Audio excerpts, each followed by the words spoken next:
The cobblestone streets of Prague in 1764 were slick with rain, and the fog rolled in thick from the Vltava River, wrapping the city in a cloak of shadow and whisper. Lanterns cast trembling pools of light on the walls of stone, and the laughter of children playing near the marketplace was swallowed by the evening chill. But beneath the city's calm, a darkness thrived, one that was whispered about in taverns and behind closed doors. It was the story of a girl, born into a life of knives and cruelty, the daughter of the royal executioner, who inherited not just his tools but his obsession with death, not as duty, but as delight.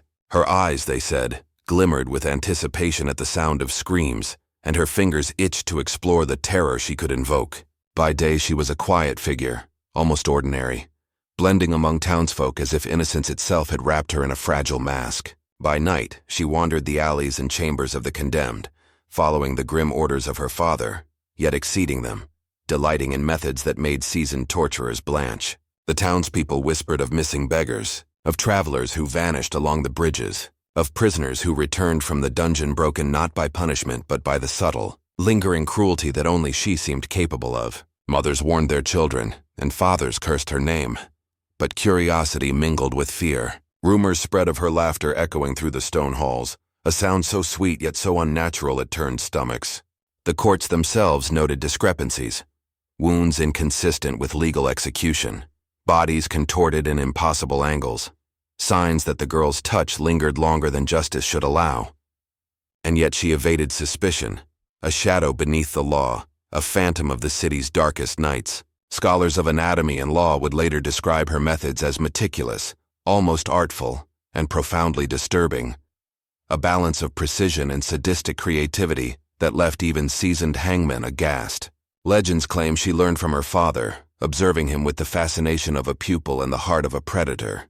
When he left her alone in the chamber for brief moments, she experimented, adding her own flourishes, testing the limits of human endurance, and keeping secret records of reactions, marks, and whispered confessions. Some prisoners survived, only to carry the terror with them for life, their minds forever twisted by her presence.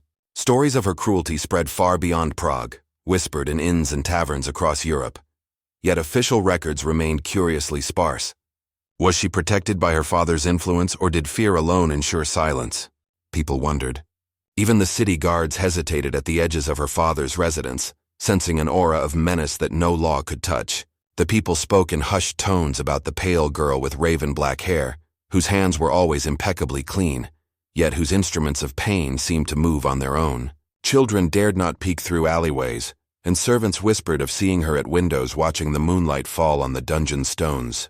There were nights when a scream would rise from the stone chambers, so pure, so horrific that it froze those who heard it in the streets. And then, just as suddenly, silence would return, leaving nothing but the chill and the knowledge that the girl had been there. It was said she kept souvenirs, small mementos of terror, a lock of hair, a piece of cloth, a broken tool, each carefully catalogued in a secret chest. This chest, some claimed, was the heart of her obsession, the tangible proof that cruelty could be a collection, an art form, and a private delight.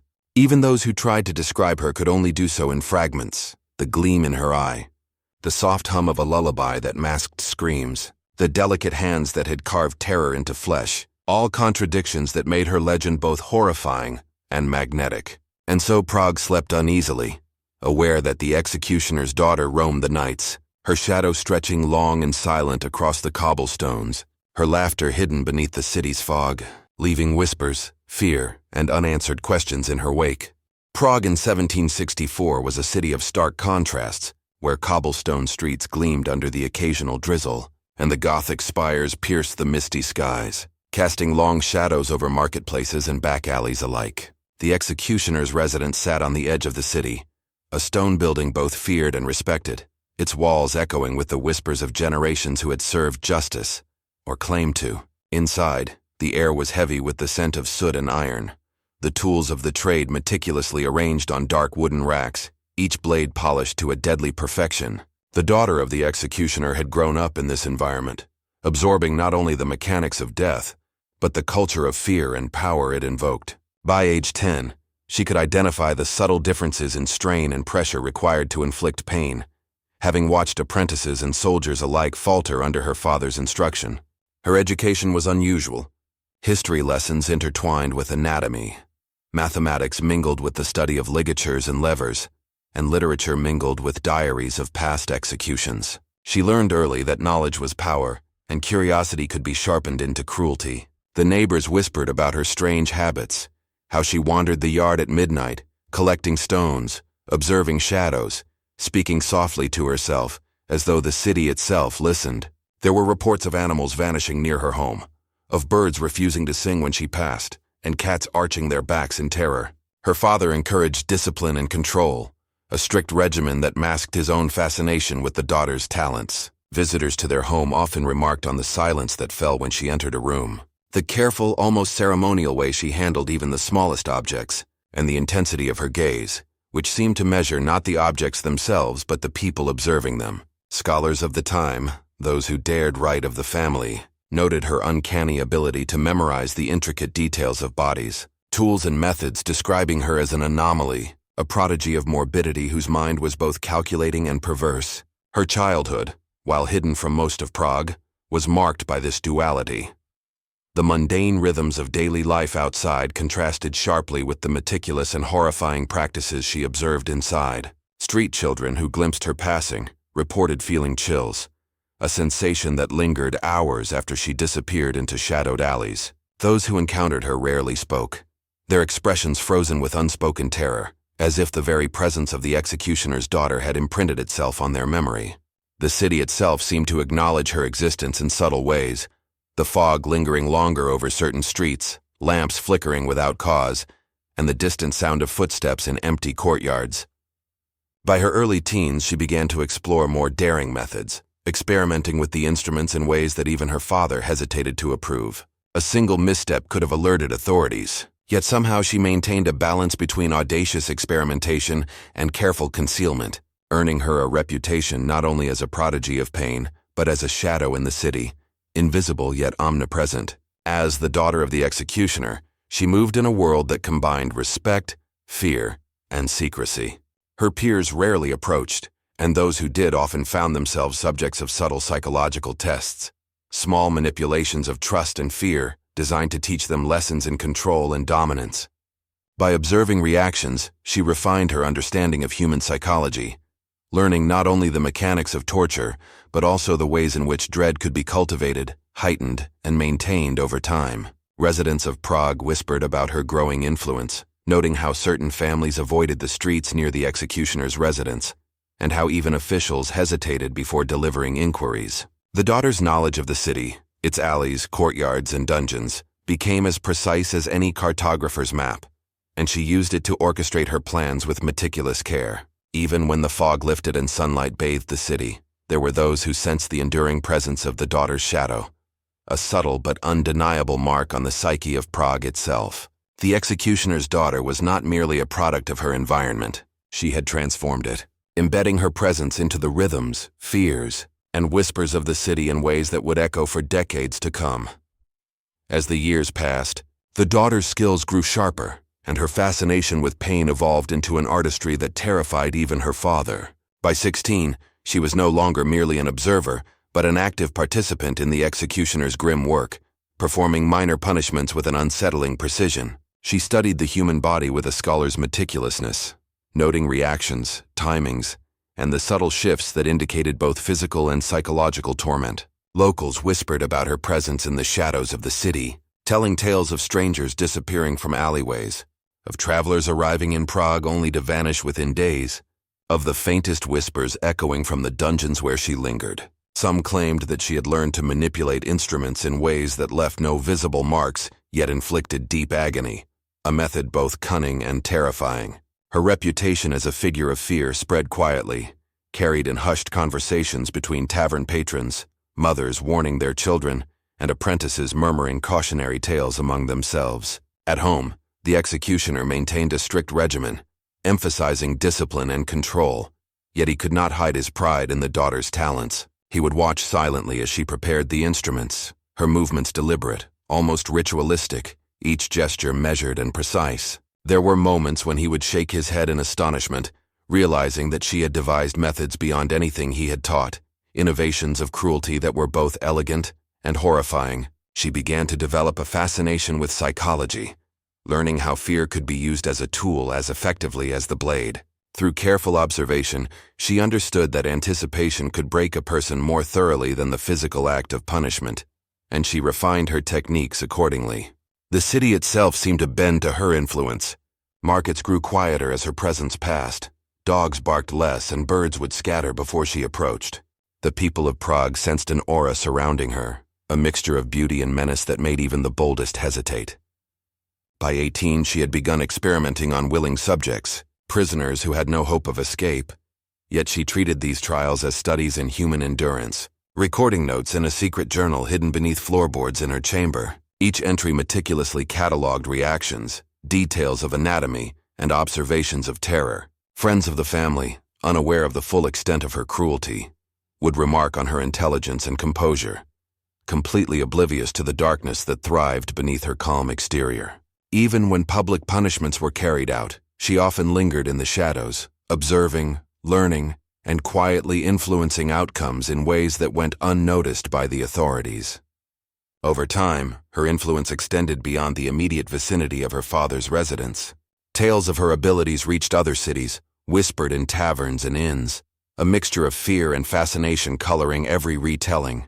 Scholars and physicians who heard the rumors debated her methods, some considering them almost scientific, others deeming them unnatural and monstrous. Her meticulous nature, combined with a morbid curiosity and the freedom afforded by her father's position, allowed her to operate unchecked. She became both student and master, a rare combination that instilled fear and awe in equal measure. The executioner's daughter had become a legend in her own lifetime, a name spoken in hushed tones by those who knew her reputation and avoided her gaze. Yet the true extent of her activities remained hidden, obscured by secrecy, fear, and the shadows of Prague's twisting streets. Even those who survived encounters with her carried the mark of terror, their memories indelibly shaped by the subtle cruelty and calculating genius of a girl who understood fear better than anyone else in the city. By the mid-1760s, the executioner's daughter was no longer simply an apprentice or a participant in the family trade. She had become a figure whose very presence was capable of twisting events and shaping the fates of those unfortunate enough to cross her path. The city, though bustling with life during the day, bore the imprint of her influence in unseen ways. As the mist lingered longer in certain alleys, shadows deepened in narrow courtyards, and whispers of vanished travelers circulated among those who dared speak of her name. Her story, though partially hidden, would later become the stuff of legend, a chilling testament to the dark potential of curiosity and skill, untempered by morality, a shadow over Prague that no sunlight could fully dispel. As whispers of the executioner's daughter spread through Prague, the atmosphere of fear thickened like the persistent fog that clung to the city streets. Rumors grew more elaborate with each telling, stories of prisoners who had survived only to collapse in the streets, babbling incoherently about the pale girl with black hair and eyes that glimmered with anticipation at their suffering. Merchants, tavern keepers, and apprentices alike began to report strange occurrences, shadows that moved against the grain of light, muffled cries echoing through narrow alleyways, and fleeting glimpses of a figure standing silently in the distance watching. Those unfortunate enough to encounter her directly spoke of a quiet smile, almost imperceptible, that would twist in the corner of her lips when she observed discomfort or fear. Children avoided the streets near her father's residence, whispering to one another about a girl who could see into their hearts and punish even the thoughts they dared not speak aloud. Scholars attempting to study the city's history of executions noted that reports of torture had taken on an unnatural frequency during this period, and yet official records reflected nothing extraordinary. It was as though the daughter's influence existed in a parallel shadow of reality, undetectable by authorities, yet profoundly felt by those who dwelled within it. On nights when the fog was thickest, the city seemed to hold its breath. Lanterns flickered as though in warning, and the distant chimes of church bells took on a hollow, echoing resonance. Residents spoke of seeing figures through windows that should have been empty, of doors that seemed to open and close on their own, and of footsteps that followed them only to vanish when confronted. Apprentices who had been trained under her father reported feeling an unnatural pressure when she was near, a sense that even the tools themselves were extensions of her will. They would leave the workshop shaken, aware that every instrument had been silently evaluated, every gesture measured, and every reaction catalogued for future experimentation. The daughter's fascination with control extended beyond physical torment. She became adept at psychological manipulation, learning how to plant fear in the minds of victims long before a blade or cord was applied. Subtle cues, a glance, a shift in posture, a soft hum, were enough to produce tremors of panic, and she took meticulous notes on these reactions, refining her methods with the precision of a scholar. The city itself became a participant in her design, its alleys and courtyards providing the perfect environment for orchestrating encounters that would leave witnesses questioning their own perceptions. Travelers entering Prague for business or trade sometimes vanished without a trace, their absences attributed to misfortune or illness, yet local whispers suggested otherwise. Tavern patrons spoke in code, passing along tales of disappearances, knowing that their conversations might reach her ears. The daughter's experiments grew bolder. She began to seek out those who resisted authority or attempted to question the traditions of punishment. Using her knowledge of human psychology, she would draw them into situations carefully designed to provoke fear, curiosity, or submission, and then test the limits of endurance. By manipulating circumstances, she created scenarios in which victims confronted their deepest anxieties while under the subtle threat of physical harm. Even when she did not touch them herself, her presence seemed to amplify dread, transforming ordinary fears into something unbearable. Families whose members had been subjected to her influence reported a lingering sense of despair, a shadow over their daily lives, and dreams haunted by pale eyes and quiet laughter. Some claimed to see fleeting images of her in mirrors or reflections of windows, always observing, always waiting. It was during this period that the legend of the executioner's daughter became inseparable from the city itself. Prague was no longer merely a backdrop, but a participant in the unfolding horror, with streets, alleys, and dungeons serving as both stage and instrument of her subtle cruelty. Scholars, officials, and citizens alike became aware of a presence that could not be fully explained, a pattern of suffering and fear that defied conventional understanding. Those who attempted to intervene often found themselves met with misfortune or accident, and the girl's influence seemed to stretch further than anyone could anticipate. The city learned to whisper her name, to avoid unnecessary travel after dusk, and to take care in all interactions, for even a casual glance could mark someone for observation. Thus, the stage was set for a series of events that would forever imprint her legend upon Prague, a chilling prelude to a series of tragedies that would confirm the city's darkest fears. The daughter's activities became increasingly bold as the city of Prague settled into its normal routines, unaware of the shadows that moved silently through its streets. Each night, she would roam the alleys, testing her influence over both the willing and the unwilling, observing reactions to subtle provocations designed to heighten fear. Prisoners in the dungeons reported sensations that could not be explained by the instruments themselves. An awareness, a pressure, a whisper in the mind that seemed to anticipate their every thought.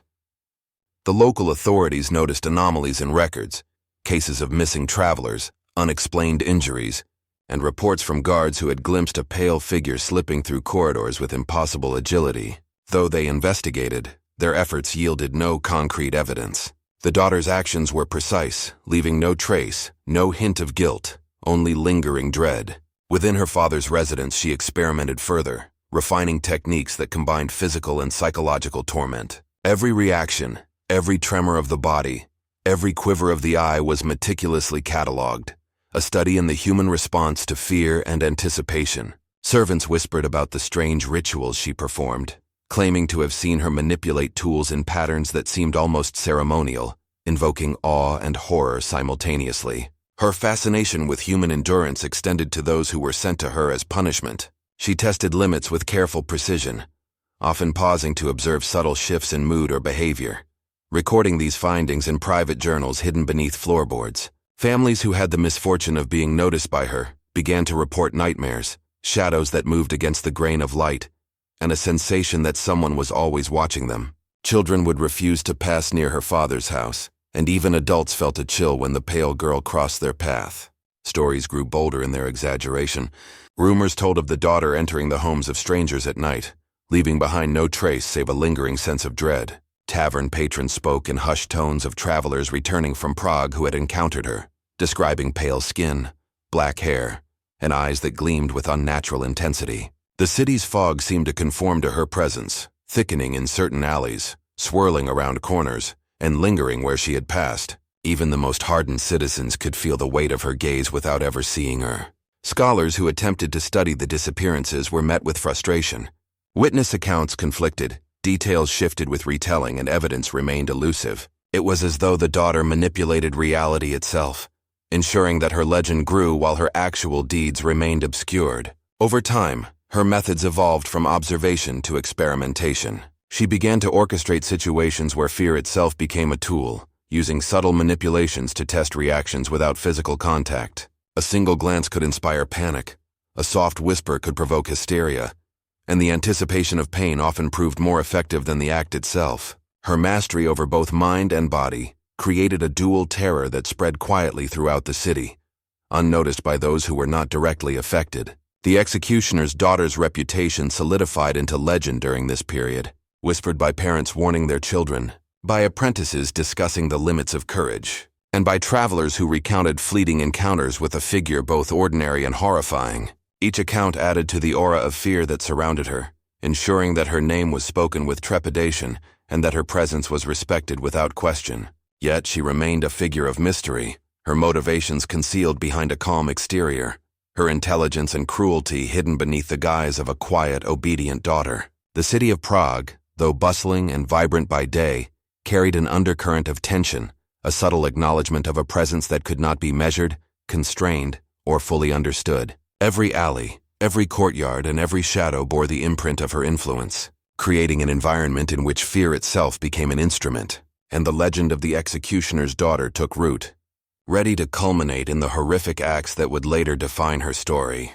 The night had fallen over Prague, heavier than usual, with fog rolling through the narrow streets like a living thing, and the executioner's daughter moved silently through the alleys, a shadow among shadows. She had chosen her victims carefully, each one unaware that their lives were about to become part of her dark collection. The dungeons beneath the city, long feared and whispered about, became her stage, where the ordinary rules of justice and morality no longer applied. By now she had perfected a system of anticipation, manipulating fear in her victims until their reactions were predictable. Yet every encounter retained a subtle unpredictability that satisfied her desire for control and precision. On this particular night, the air was heavy with incense and candle smoke, an artificial calm she used to lull those nearby into a false sense of security. The first prisoner was led into the chamber under the pretense of interrogation, but the room itself was designed to test both body and mind. Shadows played across the walls, created by flickering lamps, and a faint hum, almost imperceptible, resonated through the stone, a sound that would become unforgettable to those subjected to it. The daughter watched intently, her eyes reflecting a mixture of curiosity and delight, studying how subtle shifts in posture, the tone of a voice, and the slightest hesitation could alter the trajectory of fear. She introduced instruments with care, each one chosen not for immediate injury, but for the anticipation it evoked. A chain rattled, a strap brushed against skin, and the prisoner flinched, their breath catching involuntarily. With each movement she catalogued the reactions, noting the tension in muscles, the widening of eyes, the tremor of hands. It was as though she conducted an orchestra of terror, each note precisely calculated to elicit the desired effect. By the time physical interaction occurred, the psychological groundwork had already primed the victim to react in ways that amplified the horror. Others who had been confined in the same chamber whispered afterward about a presence that seemed to move without sound, an observer who could anticipate every thought before it manifested. The daughter's methods extended beyond mere instruments. She employed deception, suggestion, and manipulation of the senses. Candles would be dimmed unexpectedly, doors would open on their own, and faint disembodied whispers suggested that the walls themselves were listening. Victims reported feeling unseen hands brush against them, chills tracing the length of their spines, and the sensation that their every secret was known. Her father, observing from the shadows, marveled at her skill, recognizing the perfection of her approach. Yet even he could not fully predict her actions, nor the subtle innovations she introduced, each one more disturbing than the last. On this night, as the fog thickened outside and the city slept uneasily, she orchestrated an encounter that would become legendary. The prisoner, unaware of the full extent of what awaited, was subjected to a sequence of experiences that combined mental manipulation, physical restraint, and the illusion of inescapable observation. Each moment was calculated to heighten anticipation, and by the time the final act occurred, the victim's mind and body were aligned perfectly with the daughter's design. Witnesses, rare though they were, would later describe the scene in fragmented whispers. a girl of extraordinary composure and intelligence, standing over her subjects, moving with fluidity and precision, yet radiating an almost palpable aura of menace. The chamber itself became a theater of terror, the instruments of punishment mere props in a performance orchestrated by her singular mind. The culmination of the night's work left the victim permanently altered, a mark of terror imprinted so deeply that survival was possible only in body, never in spirit. This particular night solidified her legend, spreading fear not just through the alleys and courtyards of Prague, but into the minds of those who would recount the events, embellishing and whispering tales that made the executioner's daughter both terrifying and impossible to ignore. The night deepened, and the fog outside thickened, swallowing the faint glow of street lamps and casting the city in a muted grayish silence. Inside the stone walls of the executioner's residence, the daughter moved with the fluid grace of a predator, her hands never idle, her eyes always calculating. She had prepared multiple chambers, each designed for a particular aspect of psychological torment, and tonight, her victims would experience a sequence that would haunt them forever. The first chamber contained instruments arranged meticulously, their blades and straps gleaming under candlelight, each positioned to maximize both fear and control. As the prisoners were led inside, their breaths quickened, anticipation mingling with the instinctive dread they could not name. The daughter observed silently from the shadows, noting every heartbeat, every flicker of the eye, every slight tremor. She allowed the victims to adjust to the environment, watching as their muscles tensed involuntarily, their minds beginning to map the possibilities of torment. Then, with subtle movements, she introduced the tools one by one, ensuring that each action created a ripple of fear that echoed through the chamber. A strap would brush the arm lightly, a chain would rattle just out of reach, the faintest whisper would suggest unseen eyes, and each subtle cue heightened the tension, forcing the mind to anticipate horrors that were often worse than reality. The daughter's method was meticulous. She alternated between direct application and suggestion, weaving psychological stress into physical constraint, ensuring that the victims' bodies were on high alert, even when nothing immediately threatened them. Sweat beaded on their foreheads, fingers clenched instinctively, and the room filled with the sound of shallow, ragged breathing. Each reaction was catalogued mentally by the daughter, her sharp mind noting which tactics elicited the most intense fear, which reactions indicated resistance, and which suggested submission. She adjusted her methods seamlessly, adapting to the individual responses of each victim with a precision that made even seasoned executioners pale. At times she would step close, barely touching the victim, yet the anticipation alone caused shivers, cries, and gasps. She had learned early that fear could be manipulated as effectively as physical instruments. The mind once primed could experience anguish far beyond what any blade could inflict. Her father occasionally glanced from the doorway, astonished at the innovations she introduced, the subtle manipulations, the artistry of terror that exceeded even his grim imagination. Shadows cast by the flickering candlelight danced across the walls, exaggerating movements, creating illusions of shapes that were not present, heightening the prisoner's sense of vulnerability. Sounds from the city, muted and distant, seemed amplified in the chamber, each echo interpreted by the mind as an additional threat. Occasionally she would pause, studying the expressions, noting the smallest twitch or blink, then resume her careful orchestration. Time in these chambers was elastic, stretching endlessly as the daughter controlled the flow, delaying or advancing the introduction of stimuli to manipulate perception, ensuring that fear became continuous, inescapable, and total. By the third hour, the victims were mentally exhausted, their senses sharpened to the point of hypersensitivity, every flicker of light, every whisper, every shadow a potential instrument of terror. The daughter's control over the environment was near absolute. She could adjust lighting, sound, and instrument placement with a single gesture, guiding the unfolding experience with surgical precision. The culmination approached, a final test of endurance that combined anticipation, subtle physical application, and the psychological manipulation she had honed over years of secret study. The chamber became a symphony of dread, each element coordinated to produce maximum effect, each reaction feeding her understanding, each response a note in the composition of fear she conducted. By the time the sequence concluded, the victims were left physically intact but mentally shattered, their perception of reality forever altered by the careful calibration of terror, pain, and anticipation. Even those who survived bore the marks of her methodical cruelty, carrying with them the memory of that night as an indelible scar. Outside, Prague remained unaware of the full extent of her actions, but the legend of the executioner's daughter had reached a point of no return. Tales spread quietly through taverns and marketplaces, whispered warnings to travelers, fearful recollections from witnesses who had glimpsed her or observed the aftermath.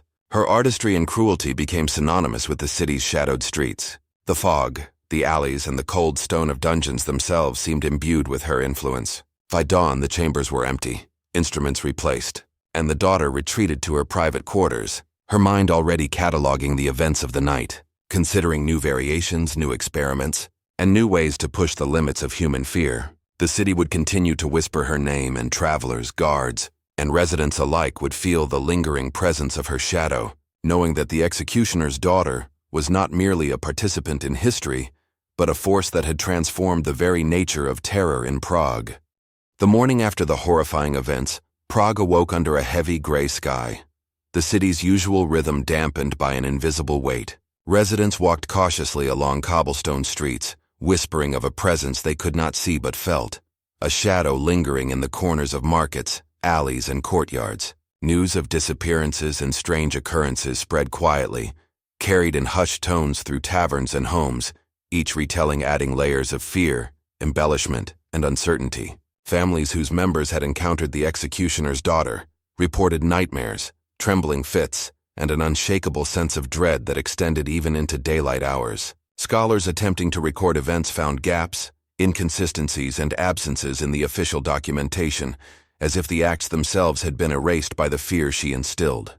Citizens whispered that the dungeons beneath the executioner's residence seemed more ominous than ever, doors that had once been locked now creaking open at unpredictable times, shadows stretching unnaturally and faint, untraceable sounds echoing through stone corridors. Survivors of her experiments carried visible and invisible scars. Some displayed tremors, others spoke haltingly, their eyes forever wary, scanning crowds and alleys as if expecting the pale girl to appear at any moment. Her influence extended beyond the victims themselves, touching the minds and hearts of those who merely heard of her deeds. Merchants refused to travel certain streets after dusk, apprentices avoided the edges of her father's yard, and children were warned never to wander near the executioner's chambers. The city council attempted to investigate, sending guards to patrol alleys and question witnesses, but even they found themselves confronted with a mix of fear, silence, and evasive accounts.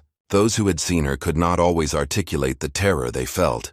Memories blurred at the edges, with faces, voices, and sensations dissolving into fragments, leaving only a sense of pervasive dread. Tales of missing travelers continued to circulate, some attributed to illness or misadventure. Others whispered to the daughter's methods, her unseen influence shaping events without direct contact. Scholars, physicians, and local authorities debated how one girl could wield such power, balancing precision, intellect, and cruelty, yet evading detection.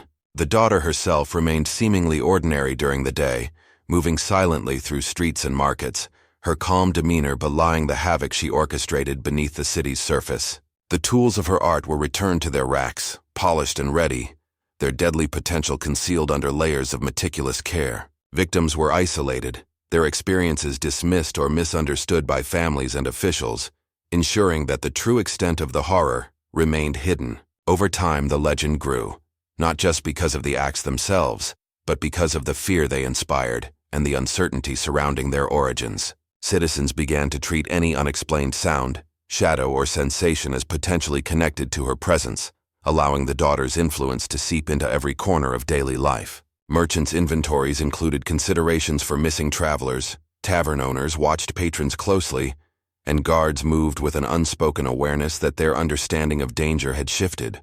Even as months passed, and the city attempted to return to routine, the undercurrent of tension remained. Parents warned children with hushed urgency, apprentices recounted tales with wide eyes, and visitors to Prague found the atmosphere unnerving, unaware of why the streets felt so heavy, so quietly threatening. It became apparent that the executioner's daughter had not simply inflicted suffering on a few individuals.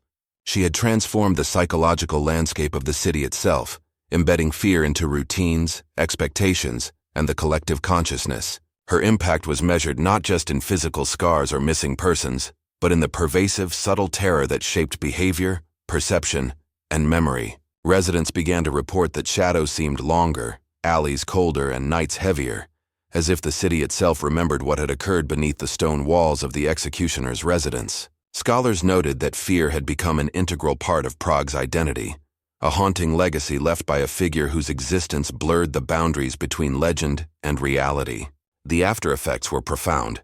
Commerce slowed, travel diminished, and nightly routines shifted as citizens attempted to navigate a city now deeply aware of its vulnerabilities. Families adopted cautionary rituals, carrying amulets, lighting extra candles, and avoiding areas associated with her presence. Even the most rational minds could not fully explain the phenomena. The invisible thread of her influence persisted, shaping decisions, behaviors, and interactions long after any direct contact. The executioner's daughter had transformed ordinary life into a continuous state of tension, where the anticipation of fear became almost as potent as the fear itself, and the city's collective psyche bore the imprint of her chilling mastery. As weeks turned into months, the lingering effects of the executioner's daughter's deeds continued to echo throughout Prague. Survivors of her experiments often withdrew entirely from society, haunted by vivid recollections that invaded even their waking moments. Some could not eat, others avoided public spaces, and all were subtly altered, their perception of safety irrevocably shattered. Citizens who had never encountered her directly reported uneasy sensations in familiar streets, a creeping anxiety that persisted even during the brightest of days. Scholars and physicians debated her methods, attempting to rationalize her control over both body and mind, but their theories fell short. Her cruelty had a precision that transcended conventional understanding. The city's atmosphere shifted permanently, becoming more cautious, more vigilant, and imbued with an unspoken awareness that shadows might conceal more than mere darkness. Authorities found themselves powerless, their investigations hampered by missing witnesses, inconsistent testimonies, and a pervasive silence maintained by fear. Merchants documented disappearances in hushed code, while innkeepers quietly warned travelers to avoid certain routes. The daughter's father, once the sole executor of punishments, now observed his child with a mixture of pride and apprehension, recognizing the sheer genius behind her methodical terror. She continued to expand her understanding, experimenting with new psychological manipulations, testing thresholds of fear that had previously been unexplored. Within the city, the legend of the executioner's daughter became inseparable from the fog-laden streets. Parents warned children not to stray. Travelers recounted glimpses of a pale figure with black hair and calculating eyes, and apprentices spoke of her name only in whispers, knowing that attention could be dangerous. The psychological impact was pervasive. Residents reported waking with sudden chills, imagining faint sounds of laughter in the distance, or sensing a presence that vanished when observed. Inns and marketplaces, once bustling with activity, became cautious environments where strangers were regarded with suspicion, and even routine business was conducted with an undercurrent of tension. Though she rarely appeared in public, the influence of the daughter extended through anticipation alone. The mere knowledge of her capabilities sufficed to instill fear. Legends of vanished travelers in mysterious dungeons became part of Prague's identity, stories that were recounted around fireplaces and in taverns, and passed down through generations. Over time, the psychological imprint deepened. Families adjusted daily routines, travelers avoided certain streets, and the city's rhythms shifted in response to a pervasive, unseen influence. Even those unaware of her direct actions found their imaginations haunted, and the stories became a method of social control, instilling caution through fear of the unknown. The tools of her art were meticulously maintained, each blade, cord, and instrument returning to its precise location, as if ready for the next orchestrated encounter. Her private journals, hidden beneath floorboards, documented everything.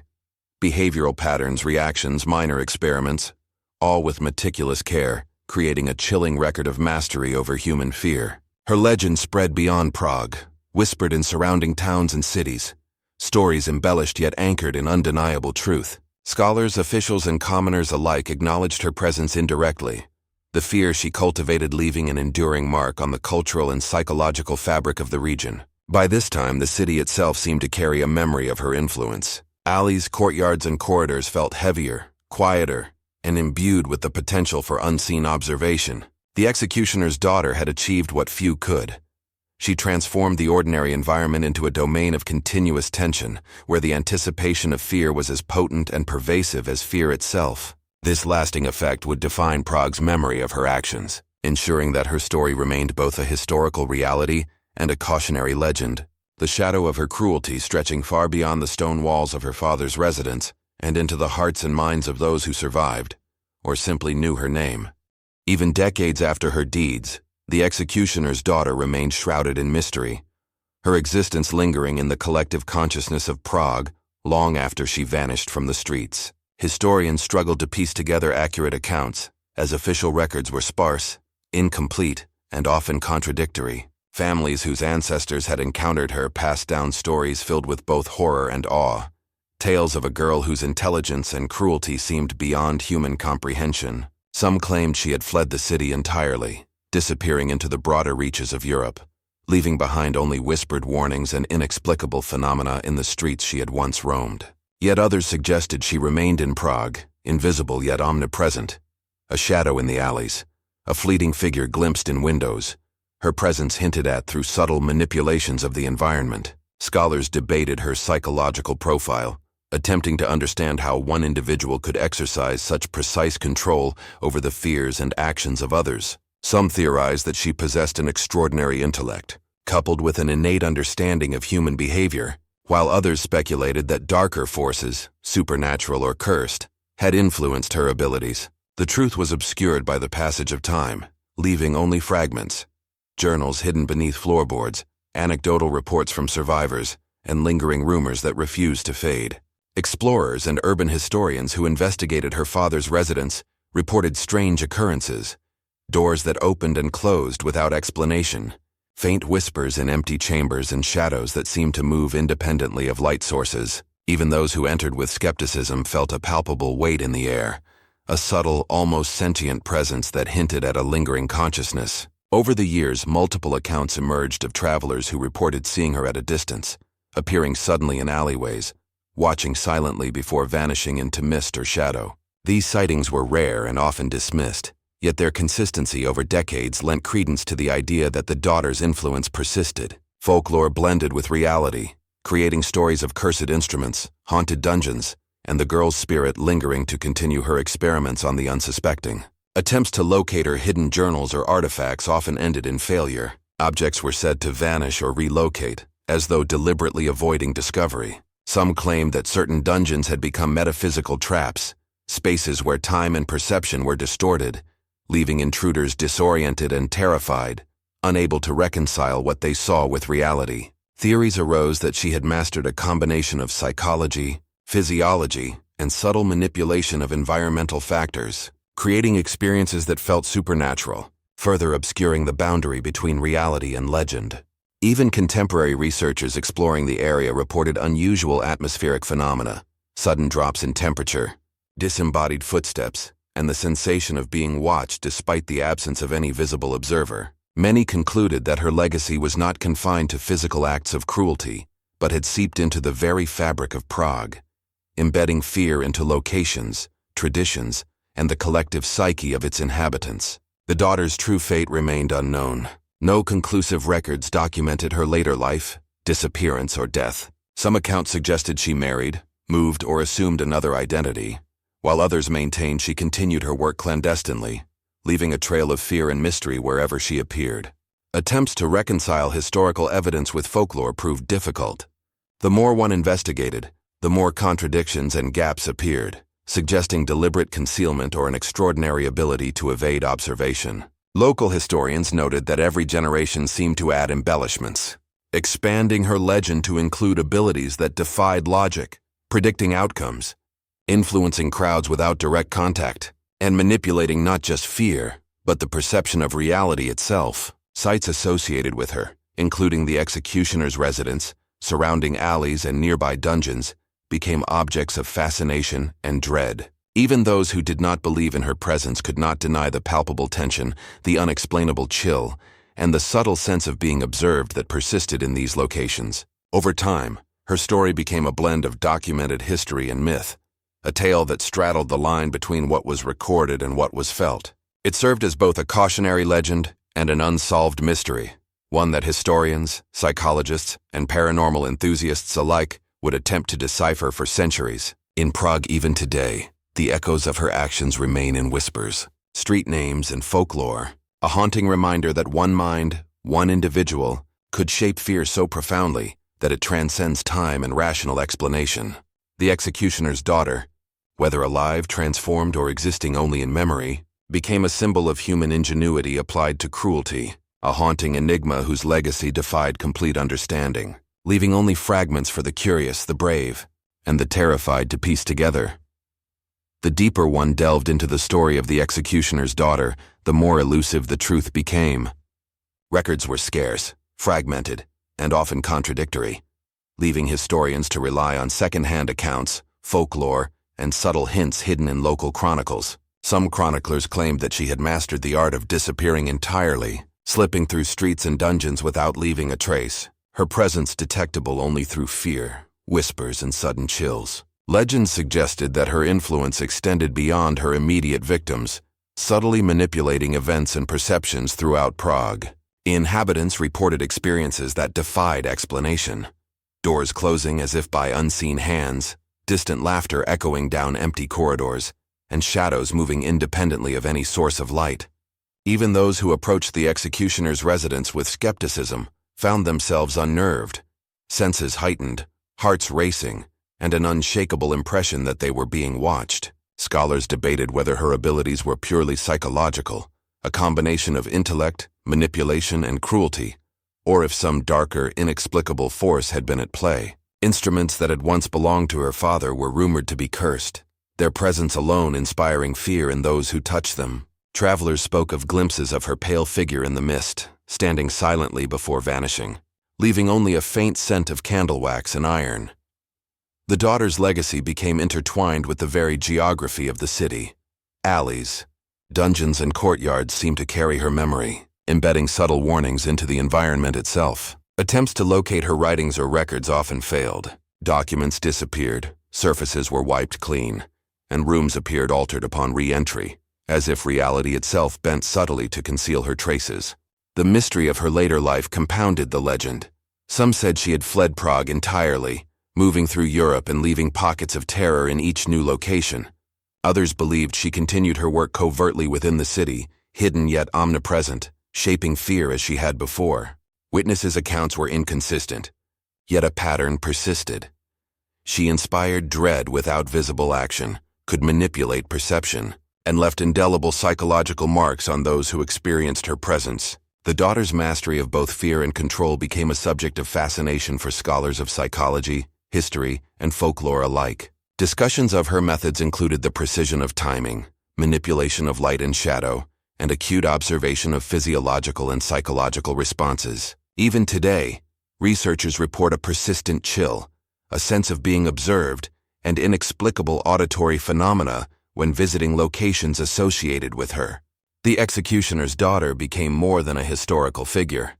She became a symbol of human ingenuity applied to cruelty, a phantom whose story straddled reality and myth. Her influence was not merely confined to the physical realm, but embedded in the psyche of Prague, in the collective memory, and in the whispers that persisted across generations. Sites she frequented became objects of fascination, visited by those seeking to confront the legacy of fear she left behind.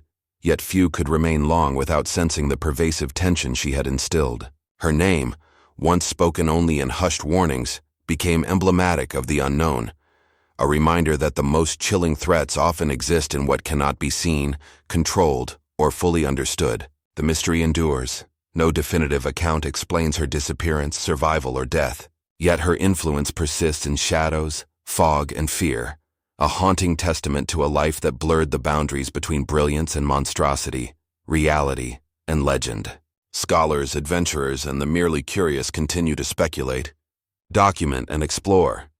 Yet the full truth of the executioner's daughter remains locked behind layers of terror, time, and the human mind's own susceptibility to fear. In every whisper, every shadowed corridor, every abandoned courtyard, there is the echo of her presence, a reminder that some mysteries are designed not to be solved, but to haunt indefinitely, leaving only speculation, dread, and fragmented memory to preserve her story. The city of Prague, though bustling with life during the day, bore the invisible scars of the executioner's daughter, each alley, courtyard, and stone building carrying an echo of the terror she once orchestrated. Even decades later, residents spoke in hushed tones of a pale girl with dark eyes who could manipulate fear itself, a legend that had become inseparable from the city's identity. Families recounted ancestral encounters, travelers whispered of fleeting glimpses, and the fog-laden streets seemed to carry her silent observation. Historians attempting to piece together her life found contradictions, fragmented records, and enigmatic notes in hidden journals, each fragment hinting at a genius for cruelty that exceeded ordinary understanding. Some believed she had vanished entirely, leaving behind only a legacy of fear, while others insisted that her presence lingered, unseen yet palpably felt, shaping perceptions and influencing events from the shadows. The instruments once used in her experiments, now long buried or lost, were rumored to retain a residual aura, capable of eliciting unease in those who touched or even glimpsed them. Scholars debated whether her influence was natural, a product of intellect and observation, or unnatural, an uncanny manipulation that bordered on the supernatural. Over time, the legend of the executioner's daughter took on layers of folklore, blending with the city's own history of dungeons, executions, and vanished travelers. Even locations unrelated to her direct actions became associated with her presence, simply because fear had seeped into the cultural memory of Prague, shaping expectations and reactions. Parents warned children with hushed urgency.